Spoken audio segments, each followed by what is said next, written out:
साहेब 13 तारखेला आम्ही सर्वांनी शिबिराचे उद्घाटन माननीय पोलीस पाटील मॅडम, माननीय मुरली भोसले साहेब, माननीय हैदरदादा गायकवाड, माननीय गणेश बापू गायकवाड, माननीय ईश्वर काळे, माननीय बाबादादा काळे, माननीय प्राचार्य गलांडे सर यांच्या उपस्थितीमध्ये उद्घाटनाचा समारंभ आम्ही पार पडला।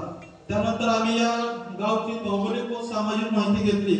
त्यामध्ये आमच्या लक्षात आलं की या गावचे जवळपास 90% लोक हे धार्मिक आहेत आणि या गावातील लोकांचा शेती हा प्रमुख व्यवसाय आहे आणि या गावामध्ये मंदिरांची संख्या सुद्धा लक्षणीय आहे।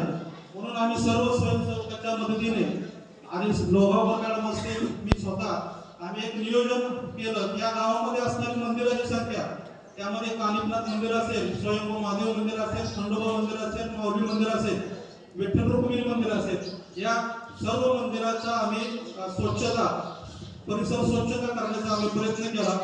त्यानंतर या गावामध्ये जवळपास 90% लोक शेतकरी आहेत आणि या दिवसामध्ये कांद्याची लागवड प्रचंड प्रमाणात सुरू असल्या कारणाने शेतकऱ्यांना मदत व्हावी म्हणून 2 दिवस आमच्या विद्यार्थ्यांनी त्या शेतकऱ्यांना कांदा लागवडीसाठी कांद्याच्या पेंडी बांधण्यासाठी आम्ही शेतकऱ्यांचं प्रबोधन व शेतकऱ्यांना मदत करण्याचाही प्रयत्न केला। त्यानंतर वृक्ष लागवडीच्या माध्यमातून आम्ही या माऊली मंदिर परिसरामध्ये स्मशानभूमी परिसर स्वच्छता असेल किंवा स्मशानभूमी परिसरामध्ये आम्ही वृक्ष लागवडीचे काम आम्ही या ठिकाणी केलं।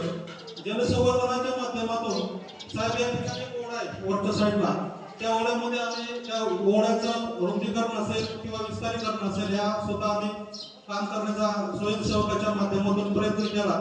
या राष्ट्रीय सेवा योजनेच्या शिबिरामध्ये आम्ही व्याख्यान आयोजित केले होते।